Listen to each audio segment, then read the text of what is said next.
keynote tomorrow, and that's going to be about how we built that ecosystem for a media company in Sweden. Okay. And what you, as I mean, being on the other side, what it is you should be, what kind of platform you should try to give to that person who has the brilliant idea to help the person grow. Thank you very much. I'll be looking forward to listen to your tomorrow, let us say, speech. Thank you very much, Agnes. Thank you. Now we're having Sheikha Al-Akhzami from Sultan Qaboos University. So please, Sheikha. Assalamu alaikum. I will share my screen. Yeah.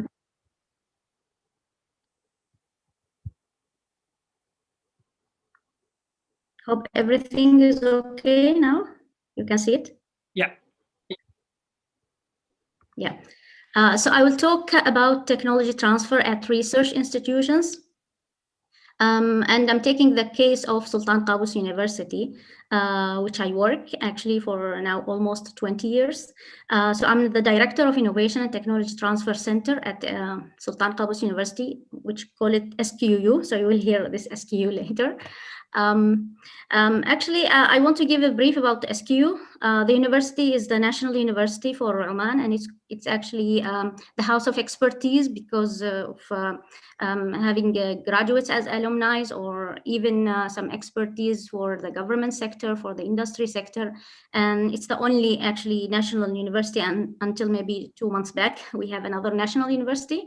So it was started and established opened in 1986. It's a young university.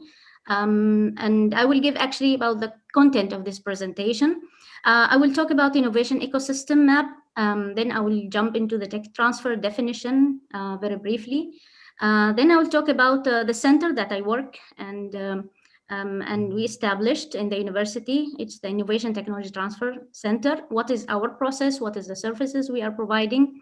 And other things, actually, I will move forward. So because of the time, I will introduce maybe something called the categories of the support institution for research and technology transfer, or innovation and technology transfer. So they are actually, because they are mixed together when we deal with different institutions on a national level.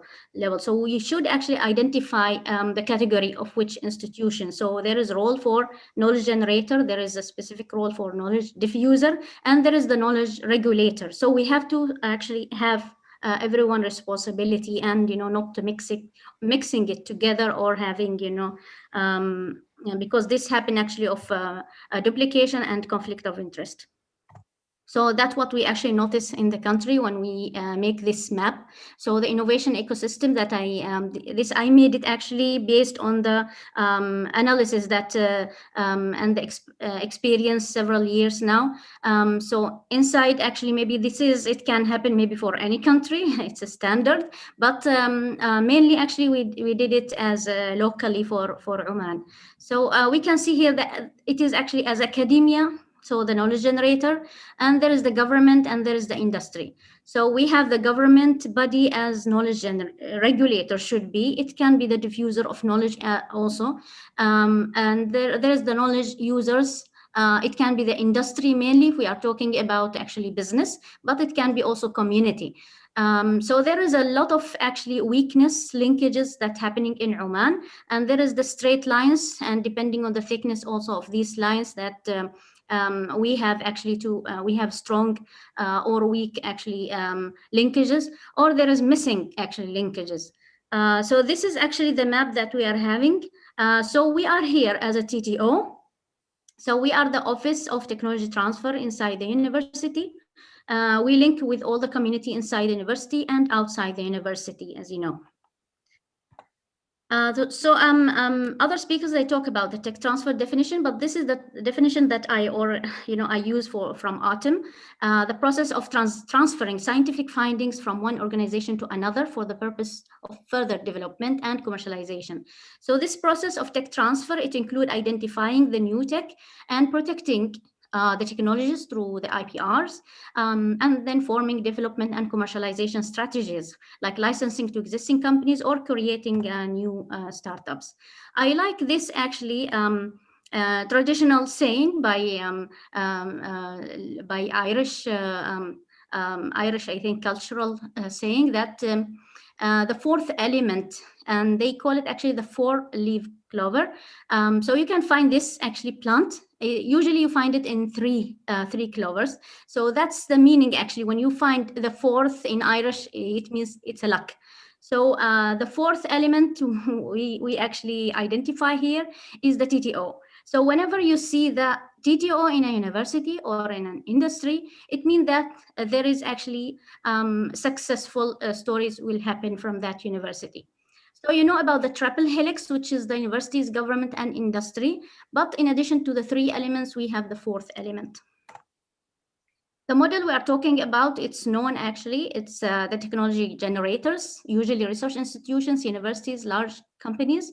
And then the technology transfer mechanism through science parks, TTOs, innovation centers. It can happen inside academia or it can be supported by government units.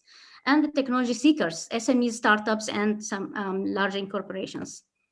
This is the tech transfer process that we are actually implementing, which is known actually for any tech transfer office. So we do the IP filing through patent or designs or whatever type of protection. We do the incubations for these inventions. We do the market also assessment, industry partnership, venture capital fundings through linking to the funding bodies. And all these actually, through these stages, it means that we enhance also the technology readiness level in order to have a startup or licensing to an existing company. So what are the services that we are providing as a center? Inventors, they are actually the same. Either he is student or researcher. We deal with him with the same criteria. We don't distinguish between them, and they actually apply directly to the center without going to the hierarchy in the college for the confidentiality and the trust between us and them. So once they come to the center, we have many services providing and all linked together.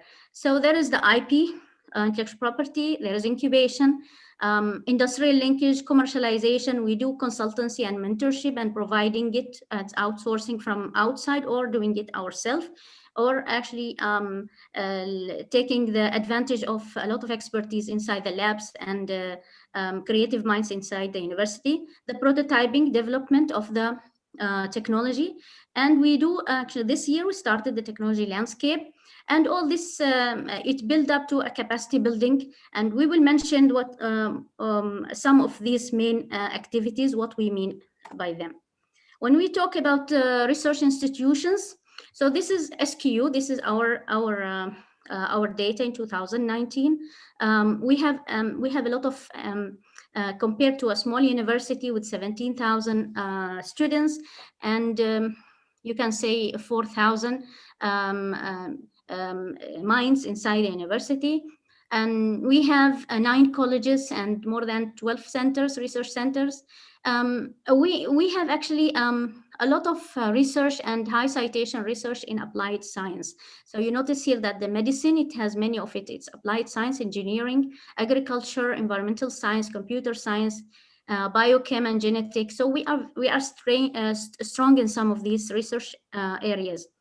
For the economic impact, we notice that we find that there are patents that are citing our publication. So the publication is for us, if we didn't evaluate it from the beginning, it will be free for others to patent and commercialize. So since 2016, we have actually increased the number of publications. So the publication is good, but it's our enemy for TTO. Academic industry linkages. We did some of these, and the coming year also we will do more, even virtually. We did technology transfer days, technology days in oil and gas. We did another one in fintech and another one in food technology. We gather the experts in that area from all academics, not only from SQU, from industry and also from the government who are regulating these type of laws and regulations concerned with that technology. So you can see that the discussion happening here, they are really very enthusiastic when they talk to their peers in the industry and what's happening, what is the challenges, and the industry, they will understand what is the capability of the universities. This year, we start implementing the technology analysis. Maybe it's new for universities, more known for companies, but we know that there is a need to align the priority of national priority as a national university, and also see what is the strength of our research teams and how we can direct the researcher when he starts thinking about the topic of research proposal, when he apply for his research funding, or also to guide his PhD students. What are the topics that they will?